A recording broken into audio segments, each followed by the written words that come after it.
درمیان میں بات آ گئی کہ خوجی تھا مولویوں کے ساتھ مناظرہ، ایک ڈہریہ کرا، وہ آ گیا سادہ سا آدمی، اس نے کہا یار میں اس کو سمجھتا، اس نے پتھر اٹھا کر یا کوئی روڑا مارا اس کے. اب وہ کہتا میرے درد ہو رہی ہے، اس نے کہا مجھے درد دکھا دو، درد دکھاؤ جو آنکھوں سے مجھے نظر آئے کہ درد ہے. محسوس ہی کر رہے ہو کہ درد ہو، دکھاؤ نا مجھے کہ میں آنکھوں سے دیکھوں. اور اگر میں کہوں کوئی نہیں، جھوٹ بولتے، درد نامی کوئی شے نہیں، مجھے نظر نہیں آ رہی. کیا عقل کے اندھے یہ باتیں کر کے جو سوچنے کی باتیں معقولات کی عقل تو کہتے ہیں سوچنے کو، جو دیکھنے میں آ جاتی ہیں وہ تو محسوسات ہیں، محسوسات تو پیچھے رہ جاتی ہیں، سنی ہوئی دیکھی ہوئی. اس سے آگے شروع ہوتی ہے پھر کہ نظر نہیں آنا. یہ سوچ اور عقل سے تعلق رکھتی ہے کہ تجھے یہ بات سمجھ میں آتی ہے نہیں کہ بنانے والے کے بغیر کچھ نہیں بنتا. تو امام ابو حنیفہ رحمۃ اللہ علیہ کو خلیفۃ المسلمین نے پیغام بھیجا کہ امام صاحب دہریہ آیا، وہ مناظرہ کرنا چاہتا. امام صاحب رحمۃ اللہ علیہ جان بوجھ کر دیر سے پہنچے، بہت دیر کر. جب گئے تو اس نے کہا دہریے نے کہ آپ نے امام صاحب ہمیں بڑا پریشان کیا، آپ دیر سے آئے. آپ نے فرمایا یار تیرے علم میں ہوگا کہ میرا گھر دریائے دجلہ کی دوسری طرف ہے، شاہی محل ادھر ہے، میں دوسری طرف رہتا ہوں. میں جب وہاں آیا ہوں تو وہاں ایک عجیب صورتحال پیش آئی، کشتی کوئی نہیں، کوئی ملاح نہیں تھا جو مجھے پار کرائے.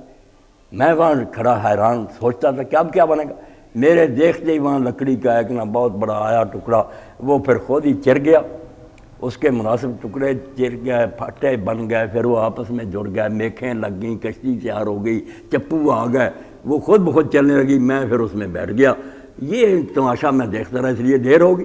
اس نے کہا دہری نے امیر المومنین آپ نے ایسے جھوٹے کو بلایا، اس سے بڑا کذاب اور دجال بھی کو ہو سکتا ہے کہ خود ہی لکڑی آئی ہے، خود ہی چر گئی، تختے جوڑ گئے مناسب سائز کے. امام صاحب نے فرمایا میں کذاب اور دجال ہوں یا تو ہے کہ ایک 5-6 فٹ کی کشتی نہیں بن سکتی، اور اتنا بڑا زمین و آسمان کا کارخانہ کہ جو پردہ نہ ہے وہ اتنا ہی ہے جتنا ہونا چاہیے تھا. ستاروں کے سائز وہی ہیں، راستے مقرر ہیں، ہر شہر اپنا کام کر رہی ہے اور کبھی اس میں خلل نہیں پڑتا.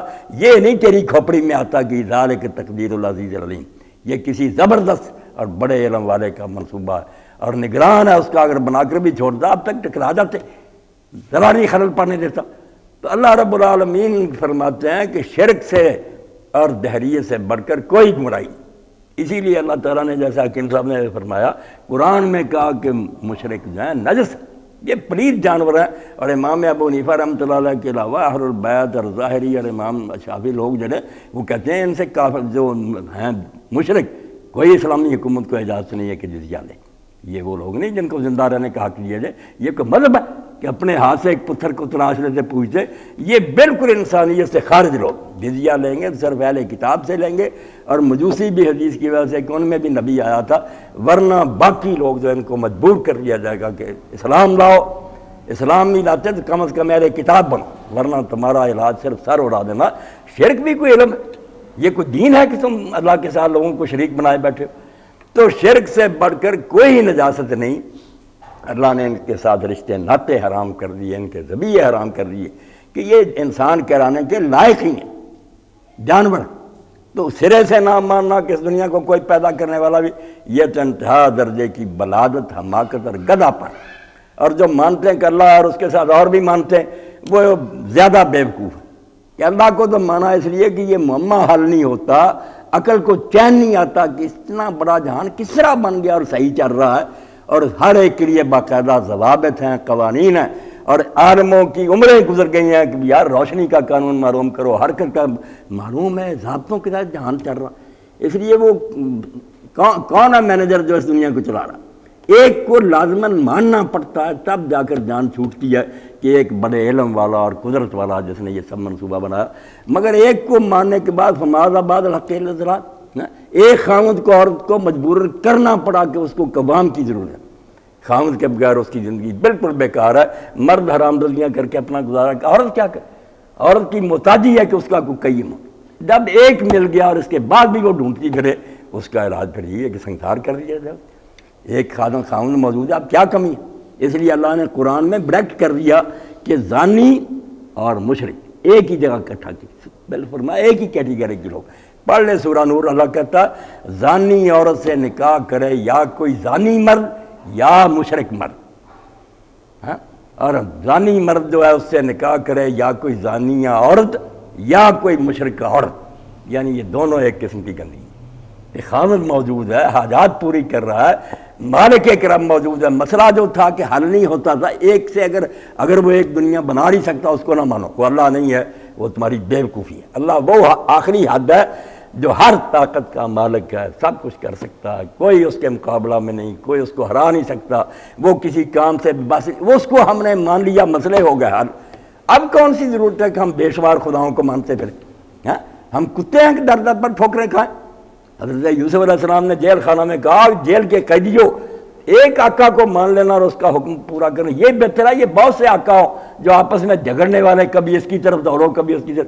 اب قیدیوں کو تو سمجھ آتی تھی کہ اگر بے شمار وہ بھی حکم دے رہا، وہ بھی اس کا نہ مانا وہ جوتیاں مارنے لگے، اس کا نہ مانا وہ تنگ کر، یہ تو پریشانی میں عمر گزرے گی۔ اگر ایک مالک من گیا ٹھیک ہے، اس کا کام کیا، اس نے ہماری حاجتیں پوری کی، ہمیں مزدوری دی، سیدھی سی بات تھی کہ ایک آقا بہتر ہے یا بہت سے آقا بہتر ہے۔ تو اللہ رب العالمین فرماتے ہیں یہ دہریت یہ بھی کفر ہے، اور شرک اس سے بڑا کفر ہے۔ ایک خدا جو مانا اس سے سارے کام اگر نہیں چلتے تو اس کو مانو ہی نہ، اور اگر ایسا اللہ مان لیا تم نے جس میں کوئی خامی اور کمی نہیں، اب اور جب جگہ پر ہو گئی ہے دوسرے کی جگہ ہے ہی نہیں، کیوں اس کو بناتے پھرتے؟ یہ سیدھی سی بات قرآن کہتا ہے کہ دوسرا جو ہے اس کا کوئی مقام ہی نہیں کہ آدمی اس کو تلاش کرتا پھرے، ایک اللہ ہی ساری حاجات پوری کرنے کے لیے کافی۔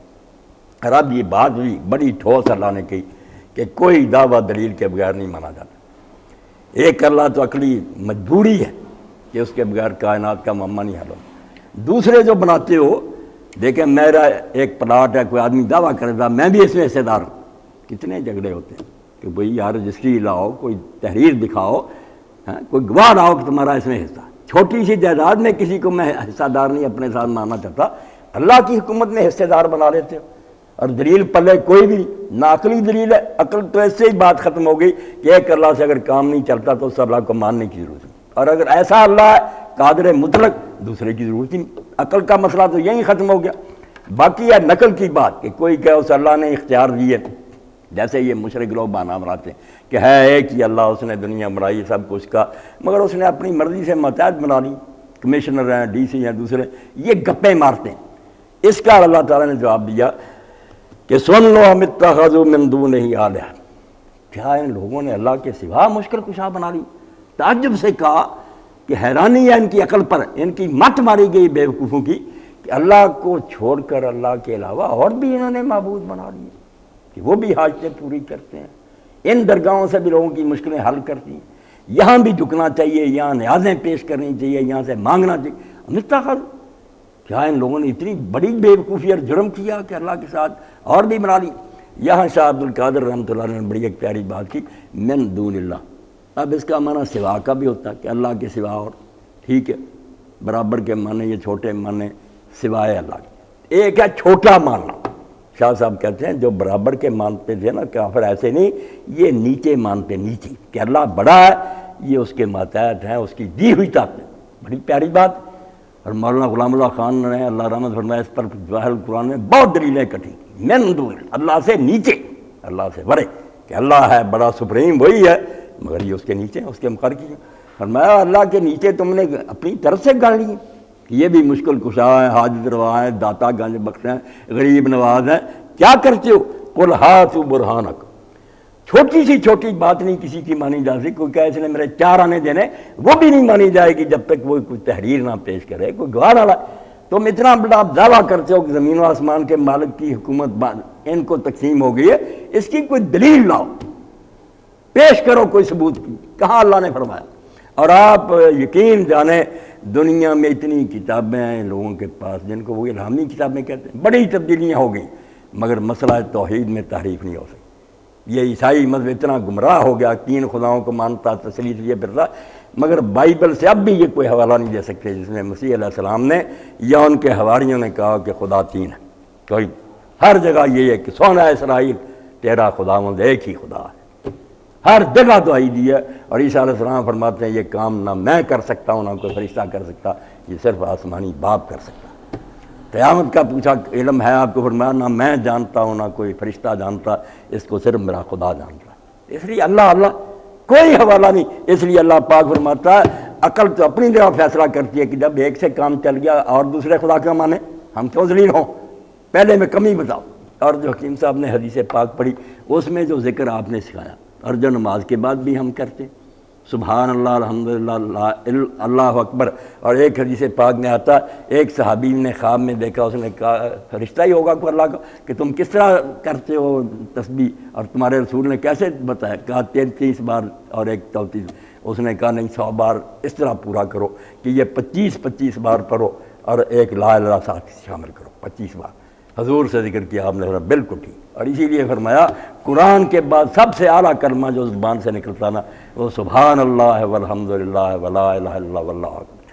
فرمایا اس کے برابر کوئی شے نہیں، قرآن اللہ کلام ہے، اس کے بعد زبان سے نکلنے والے سب سے پیارا کلمہ 100 مرتبہ صبح 100 مرتبہ شام پڑھے، فرمایا سارے گناہ جو سمندر کی جھاگ کے برابر بھی چھوٹی غلطیاں ہوں گی سب بہہ جائیں گی۔ شیخ عز الدین بن عبد السلام رحمۃ اللہ علیہ فرماتے ہیں، اور اس کو ذکر کیا تاریخ الصبیح میں مولانا محمد ادریس کاندھلوی رحمۃ اللہ علیہ نے، شیخ الحدیث سے جامع شریف پیاری کتاب لکھی مشکات کی شرح، اس میں شیخ عز الدین فرماتے ہیں اب الہیات میں اللہ کو سمجھنے کے لیے جتنے سوال ہیں نا ان چاروں فکروں میں بحال ہو گئے۔ کوئی ایسی بات جس میں اللہ میں خامی نکلتی ہو کہ وہ تو فریادیں نہیں سنتا، کہیں سویا ہوا، اس سے یہ کام ہو نہیں سکتا، حاضر بے بات سے مردے نہیں زندہ کر سکتا، وہ انصاف نہیں کرتا، جو عیب نکلے گا نا کسی بات میں بھی کہ خود بندوں سے جرم کراتا، مسئلہ تقدیر میں اشارہ ہی کرتا ہوں، جتنے غلط عقیدے ہیں جن سے اللہ پر پھر اعتراض آ جاتا کہ وہ تو رحیم نہ رہا، وہ عادل نہ رہا، وہ سمجھدار نہ رہا، اس نے تو زیادتیاں شروع کر دیں، ایک کافر کو جنت میں بھیج دیا اور ایک نیک کو دوزخ میں بھیج دیا، یہ کیا عدل و حکمت؟ فرمایا سبحان اللہ، ختم کر دے کہ جتنی چیزوں سے اللہ پر عیب ثابت ہوتا وہ جھوٹی، اللہ ہر کمی اور عیب سے پاک ہے۔ اللہ جس کو تو نے سمجھا ہوا جس پر اعتراض ہوتے ہیں وہ اللہ نہیں ہے، اللہ پر اعتراض نہیں ہو سکتا، وہ غلط کام کاری کوئی نہیں سکتا۔ الحمدللہ جتنی اچھی صفتیں تجھے درکار ہیں، چاہتا میرا رب رحیم ہو، مہربان ہو، قریب ہو، میری مشکل، فرمایا سارے اچھے اوصاف اس میں موجود، عیب کوئی نہیں، خوبیاں ساری ہیں، وہ نیگیٹو یہ پازیٹو۔ پھر فرمایا اگر اس کے برابر اور بھی ہو، دوسرے بھی یہ کام کرتے ہیں، پھر بھی آدمی سمجھتا ہے یہ اکیلا ہی رہ گیا، ہم دوسرے سے کہاں؟ فرمایا لا الہ الا اللہ، نہ اس معاملے میں اس کا کوئی ثانی نہیں، کہاں سے حاجتیں پوری کراؤ گے؟ سارے کام اس نے اپنے ہاتھ میں رکھے ہوئے، اللہ اکبر۔ اور اگر یہ ہے کہ ہمیں کوئی حد سمجھ آ جائے کہ اللہ یہ ہے تو فرمایا اللہ اکبر نہیں سب، یہاں عقل کی بے بسی ہے، وہ اس سے بہت بلند و بالا کہ تم اس کو گرفت میں لے سکو، وہ نہیں قابو آئے گا۔ چھوڑو اس بات کو، جو کرنے کے کام ہے کرو، تمہاری سمجھ ادراک سے بالا، ایسا اعلیٰ جملہ کہ کوئی عقیدے کی بات رہ ہی نہیں گی جو اس میں حل نہیں۔ تو اللہ کے اپنے رسول کے ذریعے کہا کہ ان بیوقوفوں نے میرے ساتھ اور مشکل کے ساتھ بنا لی، ان سے کہو چھوٹی سی چھوٹی بات نہیں، تمہارا ایک بھائی اٹھ کر آؤ کہ میں بھی اس کا بھائی، اس کے باپ کا بیٹا، مجھے بھی عاجز نہیں، تم مانو گے؟ کہو یار لاؤ پیدائش کی کتاب میں کہیں لکھا، کوئی گواہ ہے؟ کون سی دائی تھی؟ چھوٹی سی چھوٹی بات کے لیے گواہ مانگتے ہو، اور میری حکومت باندھ دینے کے لیے کہ یہ روزی دینے لگا، یہ اولاد دیتا، یہ بجلیوں کو سنبھالے بیٹھا بابا بھائی، تو ہاتھ برہناکم، کوئی دلیل لاؤ، کوئی ثبوت دو کہ کہاں میں نے یہ بات کہی ہے۔ ھذا ذکر من معی و ذکر من قبل، اللہ اکبر۔ اللہ کے رسول نے امی ہوتے چیلنج کر دیا کہ یہ جو کلام مجھ پر اترا ہے یہ میرے پاس ہے، اور یہ جو مجھ سے پہلے گزرے پیغمبر ان کی بھی کتابیں موجود ہیں، جاؤ میں چیلنج کرتا ہوں جو بدل گئی ہیں کتابیں ان میں سے بھی یہ فکرہ دکھاؤ کہ کسی کا لکھا ہو کہ اللہ کے سوا کسی سے مدد مانگو، اپنی باتیں چھوڑو، کتاب دکھاؤ کہ کس آسمانی کتاب میں اللہ نے کبھی یہ اعلان کیا؟ اگر حکومت کوئی عہدہ دیتی ہے، ڈی سی بنایا ہے آرم کا، تو گزٹ میں شائع نہیں ہوتا، حکومت بتا دیتی ہے کہ جن کو یہ کام ہے یار اس کی طرف چل جائے، صدر نے اس کو یہ اختیار دے دیا۔ اللہ نے اگر یہ کام کیا تھا تو ایسا باطنی نظام تھا جو یہ کہتے ہیں کہ یہ اولیاء کو، تو دشمنی تھی ہم سے کہ بتایا ہی نہیں کسی کتاب میں، 30 سپارے ہیں قرآن کے، کہیں نہیں آتا کہ مال کی ضرورت علی کی طرف چلے جاؤ، اس کی ضرورت ہو اس کی طرف چلے، نہ۔ تو فرمایا یہ میرا ہے کلام، یہ میرے سے پہلے انبیاء کا ہے، لاؤ اس میں کہاں لکھا؟ بل اکثرهم لا يعلمون الحق فهم معرضون۔ بات کہی کہ اصل بات یہ کہ سب بیوقوف ہیں، جاہل ہیں، اپنے دل کی باتیں گھڑی ہوئی ہیں، ان کو حق کا ذرا علم نہیں ہے، کوئی حوالہ نہیں۔ پرسوں میرا بچہ بتا رہا تھا بات کہ میں گیا، یہ رشید ہیں عرفات والے، ان کا لڑکا خرم، وہ مفتی صاحب کے بڑے موت کے مرید ہیں، ہم مولانا محمد امین صاحب گپیں بات، نہ کوئی علم نہ عقل نہ دلیل کی ضرورت نہیں، جانوروں سے بدتر، پوچھتے ہی نہیں کہ مفتی صاحب یہ کہاں. وہ سنانے لگا کہ عباس یار ہمارے مفتی صاحب نے بتایا کہ حضور کے زمانہ میں انگریز ایک عورت تھی، وہ دل میں مسلمان تھی، مر گئی، اوپر سے عیسائی رہی، وہاں دفن کر. اور ایک گستاخ بیدب نجدی تھا مدینے میں، وہ حضور کا دشمن تھا، وہاں دفن ہوا. جو فرشتے ٹرانسفر کرتے انہوں نے اس کی لاش نکالی، وہاں لائے گئے انگلینڈ، وہاں عیسائی کی عورت کی قبر میں رکھ دیا، اس عیسائی عورت کو دفن کری. اب عباس نے کہا کہ خرما تم نے پوچھا یار مفتی صاحب سے کہ اس کا سورس کیا کہاں میں؟ کہا او عباس مفتی صاحب سے پوچھنے کی ضرورت ہے. مفتی صاحب نے کہہ دیا. اللہ یہ ہے لوگوں کے حال. قرآن پڑھ کے پتہ چلتا ہے یہ زندہ کرام ہے، کوئی پرانی باتیں نہیں، سامنے کی بات. اللہ فرماتا بل اکثر ہم لا یعلمون الحق، ڈھونڈ کر دیکھ لو ان میں سے اکثر کے پاس کوئی علم نہیں. یہ کاشف بچہ بتا رہا، بڑا پروفیسر ناراض ہوا تم نے کیوں کہہ دیا مولوی قاسم نانوتوی رحمۃ اللہ علیہ کی کتاب تحریر الناس بہت اچھی ہے. رنج میں آ گیا اس کا نگران ہے. اس نے کہا آپ نے حضرت وہ کتاب کبھی پڑھی دی ہے؟ شرمسار ہو گیا کہ نہیں پڑھنی کیا دی، اعلیٰ حضرت نے کیا دی. کہنے لگا اعلیٰ حضرت کی، یہ بھی پھر جوش میں آ جاتا. اس نے کہا میں اعلیٰ حضرت کو بتاؤں گا آپ کو کہ اس نے کیسی کیسی غلطیاں کی. آپ نے جب مولانا قاسم نانوتوی کی کتاب پڑھی ہی نہیں، ویسے ہی کہتے ہیں ہاتھ نہیں لگانا. تو اللہ کہتا ہے ان لوگوں کو حق کا کوئی علم نہیں ہے فہم معرضون. اور اگر توجہ بھی دلائی جاتی ہے کہ یار سوچ لو، غور کرو، کوئی کتاب لاؤ، کوئی عقلی دل، تم منہ موڑ جاتے، دھیان ہی نہیں کرتے، آتے ہی نہیں ادھر. یہی لوگ ہیں جن کو اللہ کہتا ہے جہنم میں جب جھونکوں گا میں، آگ میں جلیں گے تو فرشتے پوچھیں گے یار تمہیں کوئی بتانے والا نہ ملا؟ الم یاتکم نذیر قالوا بلا قد جاءنا نذیر. کہنے بڑے بتانے والے تھے، مگر اگر ہم لو کننا نسمع ونعقل، اگر سنا کرتے یار بات کسی کی اور سوچا کرتے ما کننا فی اصحاب السعیر، اب آگ میں کیوں ہوتے؟ جرم یہ قرار دیا گیا کہ کان ملے ہوئے ہیں، دماغ ملے ہوئے، ان کو استعمال تو کرو، اپنے پیروں کے علاوہ دوسروں کی بھی سنو، اگر اس بات میں وزن و قبول کرو. تم کیوں جم کر بیٹھ گیا؟ آگے اللہ فرماتا وما ارسلنا من قبلک من رسول. اللہ کہتا یہ ایک رسول کی بات نہیں کہ محمد رسول اللہ صلی اللہ علیہ وسلم نے معاذ اللہ کو نئی بات گڑھ لی ہے. ہم نے جب بھی کوئی رسول بھیجا، اللہ نہیں بھیجا ہم نے کوئی تجھ سے پہلے کوئی رسول، میں رسول ایک رسول بھی دنیا میں اللہ کے رسول تجھ سے پہلے ایسا نہیں آیا الا نوحی الیہ، جو بھی آیا ہے اس کی طرف ہم صرف یہی وہی کرتے رہے ہیں انہ لا الہ الا انا فاعبد، کہ میرے سوا کوئی مختار کل نہیں ہے، کسی کے ہاتھ میں اقتدار نہیں ہے، کسی کا اس حکومت میں دخل نہیں ہے. یہ جمہوری حکومت نہیں ہے کہ بہت سے مل کر چلا رہے ہیں، یہ وحدانی نظام ہے، صرف اللہ نے دنیا بنائی ہے، اکیلا چلا رہا ہے. الا لہ الملک الا لہ الخلق والامر، اکیلے کی یہ بنائی ہوئی ہے، اکیلے کا حکم چلتا ہے، یہ ہے دین کی جڑ. فرمایا تجھ سے پہلے بھی اللہ کے رسول جو بھی آئے ان کی طرف یہی وہی ہوتی رہی ہے کہ بتا دو کہ میرے سوا کوئی مشکل کشا نہیں ہے، کوئی حاجت روا نہیں ہے. میں تھک گیا ہوں کہ اب دوسروں کے حوالے کر دی. فاعبدون، جب کسی دوسرے کے پاس اختیار نہیں ہے تو میرے ہی سامنے جھکو، میرے سامنے ذلیل ہو، میرے سامنے اپنے عاجز بناؤ. وہ سجدہ کرنے کی شکل میں ہو، ہاتھ اٹھا کر مانگنے کی شکل میں ہو، وہ اس کے گھر کا طواف کرنے کی صورت میں ہو، نام جپنے کی، ہر حال میں میری عبادت بندی کرو. یہ میں ہر زمانے میں کہتا رہا. وقالوا اتخذ الرحمن ولدا سبحانہ. اب آپ دیکھ رہے ہیں کہ شرک جو ہے نا دو قسم کا ہے. علم کی بات ایک مابعد طبیعی ہے اس دنیا سے اوپر کہ تقدیر میں ان کا دخل ہے. یہ اگر خالی آدمی بیٹھے نا مسئلے پر، وہ ان کی گودڑی میں سب کچھ ہے، انہوں نے کہہ دیا ہو جائے گا. تقدیر کے مالک ہیں یہ، کن فیکون کا اختیار حاصل ہے نہیں، کہہ دیا اور ہو گیا. اللہ نے وہ حصہ ان کو دے دیا. یہ اوپر کی دنیا کی باتیں. اس سے آدمی پھر گھر بیٹھا بھی ڈرتا ہے، دعائیں مانگتا علی مجھ کو کیا میری وجہ سے سن رہا سارا. یہ مابعد طبی اختیار ہے کہ اسباب سے بالا، کسی مشین کی ضرورت نہیں، ٹیلی فون کی ضرورت نہیں، وہ سب کو ویسے ہی جانتے. جیسے اللہ ان چیزوں کا محتاج نہیں، ما فوق الاسباب. یہ بھی بزرگ اس سے اوپر کی طاقت کے مالک ہے، دی اللہ نہیں. تو اللہ فرماتا ہے ایک تو اس قسم کا شرک ہے، ایک اس مادی دنیا میں بھی شرک ہے کہ ہم اپنے جیسے لوگوں کو رب بنا لیتے ہیں. کوئی حکمران بن گیا، اس نے بندوں کو ہانکنا شروع کر دیا کہ میں جو کہتا ہوں یہی ہوگا. یہ طاغوت بن جاتا. کوئی سرمایہ دار ہے جو اپنے سرمایہ کے زور سے لوگوں کو اپنا غلام بنا لیتا کہ میری